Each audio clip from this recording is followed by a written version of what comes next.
আমাদের ছোট্ট স্তুতি আজকে সকলের আদর ভালোবাসা ও আশীর্বাদকে সঙ্গে নিয়ে একটা বছর পূর্ণ করলো। এই কান্নাটা আমি অতীতে শুনতে পেরেছিলাম, আর ডাক্তারবাবু তখনই আমাকে বলেছিলেন তোর মেয়ে হয়েছে। তো তখন আমি মাতৃত্ব ব্যাপারটা হয়তো অতটা বুঝতে পারিনি, কিন্তু আমার খুব আনন্দ হয়েছিল আমার একটা ছোট্ট মেয়ে হয়েছে শুনে। চোখ দিয়ে জল চলে এসেছিলো, আমি কেঁদে ফেলেছিলাম। তারপরে আমাকে যখন বেডে দিল, আর তোর ছোট্ট ছোট্ট হাত পাওয়ালা একটা পুচকু বাচ্চা মেয়ে যখন আমার কোলের কাছে দিয়ে গেল, তখন আমি এত খুশি হয়েছিলাম, এত মজা পাচ্ছিলাম, কোলে নিতে চাইছিলাম, কিন্তু সেই মুহূর্তে আমি তোকে কোলে নিতে পারিনি। পরের দিনকে উঠে বসে তোকে আমি কোলে নিয়েছিলাম, তারপর তোকে নিয়ে বাড়ি এলাম। 7 দিনে সবাই এলো তোকে আশীর্বাদ করতে। তারপরে তোর অদ্ভুত অদ্ভুত আচরণ, কান্না, হাত পা ছোড়া, ছোট্ট ছোট্ট হাত পাগুলোকে নাড়ানো, খাড়া খাড়া চুল, এই দেখতে দেখতে আমার সারাদিন পেরিয়ে যেত। তোকে কীরকম কীরকম করে সাজিয়েছি, মাথায় পাগড়ি বেঁধে, এই করে করে তুই 1 মাস পেরিয়ে গেলি।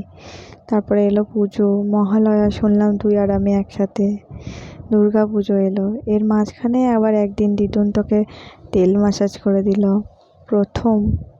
তারপরে দুর্গা পুজো, তোকে নিয়ে দুর্গা ঠাকুর দেখতে গেলাম। তুমি এই যে তুই আমার মা দুর্গা। তারপরে তোকে নিয়ে গেলাম প্রথম বাড়িতে, তোর ঠাম্মা আমার ঠাকুমা দুজন মিলে তোকে শাঁখ বাজিয়ে উলু দিয়ে জলধরা দিয়ে গৃহপ্রবেশ করালো।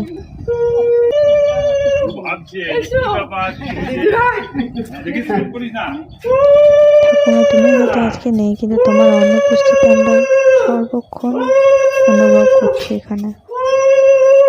আর কিছুদিন তুমি আমাদের সাথে থেকে গেলেই পারতে।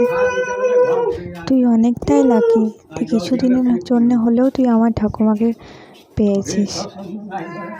দাদু ঠাকুমার আদর ভালোবাসা তুই পেয়েছিস, এত যত্ন, তুই খুব লাকি।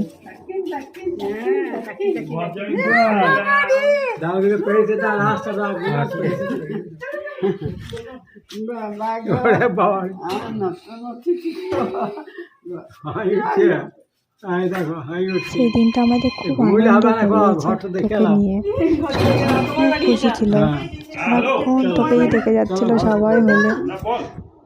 ঠাকুমাদের তোকে ছাড়ছিলই না বোধহয়। তারপরে তোর ঠাকুর দর্শন হলো, তারপরে এলো কালী পুজো, তোকে নিয়ে আবার কালী ঠাকুর দেখতে বেরিয়েছিলাম। এত ছোটোবেলায় এই দুষ্টুমি, পুচকু পুচকু হাত, এই টুকু মাথা, তখনও তোর ঘাড়টা সোজা হয়নি, তবুও তুই পালাচ্ছিলিস পিছলে পিছলে। আর এই যে বাবার রাজকন্যা, বাবাকে ছাড়া আমি কিছুতেই থাকবো না। তুই কিছুতেই বাবাকে তখন অফিস যেতে দিবি না, সারাক্ষণ তুমি আমার কাছে বসে থাকো, আমাকে আদর করো। তোকে নিয়েই আমাদের সারাদিনটা পেরিয়ে যেত, কী করে সময় পেরোতো আমরা বুঝতেই পারতাম না, সকাল থেকে রাত হয়ে যেত।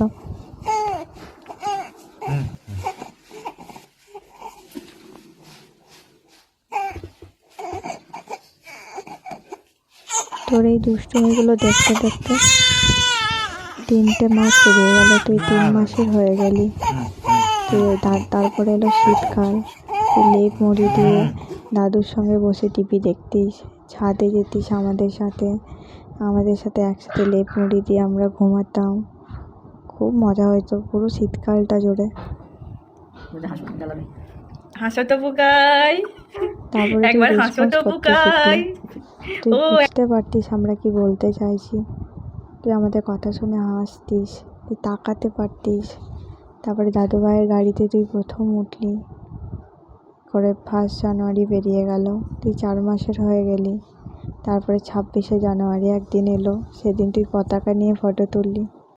তোমার চুলগুলো অনেক বড় হয়ে গেছিলো, তার জন্য দিদুন প্রতিদিন চুল বেঁধে দিত আর একটা করে গোলাপ গুঁজে দিত। তারপরে ভ্যালেন্টাইন্স ডে এলো, আর দাদু ভাই তোমাকে প্রথম গোলাপ দিয়েছিল। এরপরে তুমি একটু একটু করে বসতে শিখলে, আর অন্নপ্রাশন চলে এলো। তারপরে তুমি মামার হাত থেকে প্রথম হাত পেলে। এত কান্না করেছিলি সেদিনকে। তারপরে তোর জোর কদমে পড়াশোনা শুরু হলো, বর্ণ পরিচয়, সামনে পরীক্ষা কি না, এই যে হামা দেওয়ার প্রস্তুতি চলছে, এরপরেই তো তুমি আসল খেলা শুরু করবে। এই যে তারপরে একদিন মাম্মা বলে ডাকলি হঠাৎ করে, কি হয়েছে ম্যাম্মা? কি ভালো লেগেছিল সেই দিনটা আমার। সারাদিন তুই ওরকম করতিস, দিদিনের সাথে, দাদু ভাইয়ের সাথে, বাবার সাথে দুষ্টু করতিস। এরপর আবার দোল স্টার্ট করলো। প্রথমে আমরা রাধা গোবিন্দ মন্দিরে গেলাম, ওখানেই আমরা তোর সাথে দোল খেললাম। সারা দিনটা খুব মজা করে পেরিয়েছিল সেই দিন। তারপরে তুই নিজের খেলনা চিনতে শিখলি, তুই নিজেকে চিনতে শিখলি। এরপর একদিন লক্ষ্মী পুজো এলো, তারপরে পয়লা বৈশাখ, তারপরে গরমকাল এলো, তারপরে তোর এই জল ঘাঁটা, স্নান করা, জল থেকে উঠতে না চাওয়া, ছোট্ট ছোট্ট হাতে জল ঘাঁটা। যাবি তারপর না একদিন বৌদি, দেখলাম তুই যাবি না। প্রপারলি হামা দিতে শিখে গেছিস। সারা বাড়ি পায়ে ঝুম ঝুম ঝুম ঝুম করে ছুটে বেড়াচ্ছিস, আর সেই সঙ্গে আমাদেরকেও তুই পিছন পিছন দৌড় করাচ্ছিস। তো এটা আম খেয়েছিস না মেখেছিস? এরপরে তো তোমার আসল বদমাইশি শুরু হবে। একদম বদমাস বদমাস মুখ করে এদিক ওদিক সবার কাছে হেল্প করতে যাওয়া। তারপরে একদিন দেখলাম তুমি তল পায়ে হাতি দিদিনের সাথে হাতি হাঁটি হাঁটি করছো, বাবা, বুবু হাঁটতেও শিখে হাতে গেলে তুমি। দেখ। ভাই আইসক্রিম দেবো, আইসক্রিম। একদিন দেখলাম তুই নিজে নিজে হেঁটে চলে আসছিস।